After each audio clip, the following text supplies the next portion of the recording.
आपके सामने ये दोनों पेंशन प्लान है। एक है 879 स्मार्ट पेंशन प्लान जो अभी अभी LIC ने लॉन्च किया है, और दूसरा है जीवन अक्षय 857, यानी टेबल नंबर 857 और 879।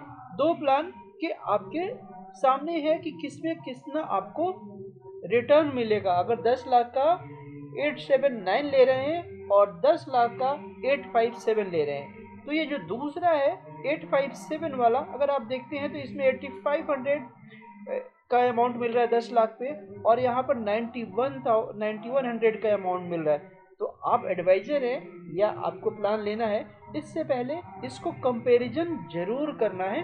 तो चलिए, अभी तक मैंने जीवन अक्षय के बारे में आपको बताया था, लेकिन क्योंकि ये प्लान नया है तो इसमें क्या चेंजेस हुआ है वो मैं आपको थोड़ा सा बता देता हूँ, और डिसीजन आपके ऊपर छोड़ता हूँ कि आप स्मार्ट पेंशन को चूज करेंगे या अक्षय को चूज करेंगे। मेरे अकॉर्डिंग तो अक्षय बेस्ट है। जी हाँ दोस्तों, LIC ने अभी अभी लॉन्च किया है LIC new smart pension plan, जिसका टेबल नंबर है 879। ये LIC ने लॉन्च किया है, प्योर पेंशन प्लान है।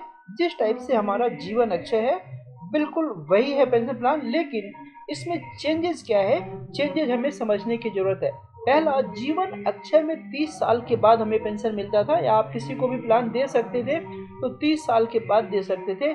लेकिन यहाँ पर न्यू स्मार्ट पेंशन प्लान में आप 18 साल के बाद ही पेंशन दे सकते हैं। प्रीमियम आप जानते ही हैं, सिंगल प्रीमियम होता है, चाहे उसमें दें या इसमें दें, और पेंशन तो आपको नेक्स्ट मंथ से ही मिलना शुरू हो जाता है। आपके ऊपर डिपेंड करता है कि आप कैसे पेंशन लेना चाहते हैं, ईयरली, क्वार्टरली, हाफ ईयरली, जो मोड आप लेना चाहें ले। दूसरा क्या जिसमें दिया है कि वहाँ पर लोन का ऑप्शन अवेलेबल नहीं था, यहाँ पर लोन का ऑप्शन अवेलेबल है और सरेंडर का ऑप्शन अवेलेबल है।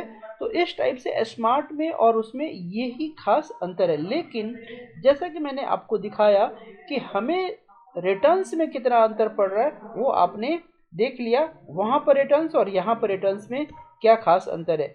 इसी तरह से इसमें जो एन्युटी ऑप्शन है, देखिए एन्युटी ऑप्शंस तो हमारे जो अच्छा है उसमें भी इतने ही है और इसमें इतना ही है। इसमें एक चीज़ और बढ़ाया है कि जो एन्युटी ऑप्शन में हम चूज कर रहे थे 3% इंक्रीजिंग, इसमें 6% का भी ऑप्शन दे दिया है C2 में, ऑप्शन एन्युटी ऑप्शन C2 में। लेकिन नॉर्मली आप एडवाइजर हैं या आप क्लाइंट हैं, इतने चीज़ों में लोग जाते नहीं हैं। सबसे जो बेस्ट होता है उसको चूज करते हैं, और वो बेस्ट क्या होता है, बेस्ट ऑप्शन होता है जो एन्युटी ऑप्शन है एफ क्या कहता है, life annuity with return of purchase price, यानी जब तक आप हैं तब तक आपको पैसा मिलेगा, और उसके बाद जितना पैसा आपने दिया है वो पैसा वापस आ जाएगा।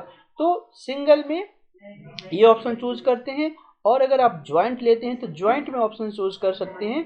आपके पास एन्युटी मिलते रहे और 100% आपकी वाइफ को मिल जाए, और उसके बाद जितना पैसा बचा है रिटर्न हो जाए। बस यही दोनों इसमें मेन होता है, और इसी पेंशन प्लान में बस यही दोनों चीज़ें, बाकी चीज़ें समझने की ज़रूरत ही नहीं है, क्योंकि आज तक मुझे नहीं लगा किसी ने उसको लिया है। तो देखने के लिए आपको स्टडी करना है, आप कर सकते हैं, लेकिन याद रखिए इन्हीं दोनों में आपके सारे ऑप्शन अवेलेबल होते हैं। लोन के भी ऑप्शन अवेलेबल होते हैं, सरेंडर के भी ऑप्शन अवेलेबल होते हैं।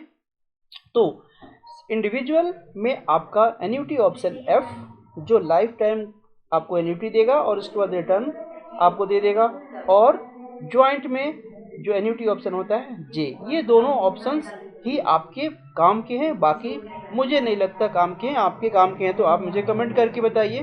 तो इस तरह से अगर हम देखें तो न्यू स्मार्ट पेंशन और जीवन अक्षय में मेरे अकॉर्डिंग तो बेस्ट अभी भी जीवन अक्षय है। लेकिन अगर किसी की एज 18 साल है और उनको पेंशन लेके आप फाइनेंशियल प्लानिंग करना चाहते हैं कि अभी आपने पैसा दे दिया और जो पैसा आ रहा है उसको कहीं और इन्वेस्ट करके फिर उनको 30 साल 40 साल होते होते एक अच्छा फंड क्रिएट करें, तो उसके लिए आप स्मार्ट पेंशन को यूटिलाइज कर सकते हैं और उनका वेल्थ क्रिएट कर सकते हैं। तो इस तरह से प्लानिंग करें तो ये स्मार्ट पेंशन काम कर सकता है।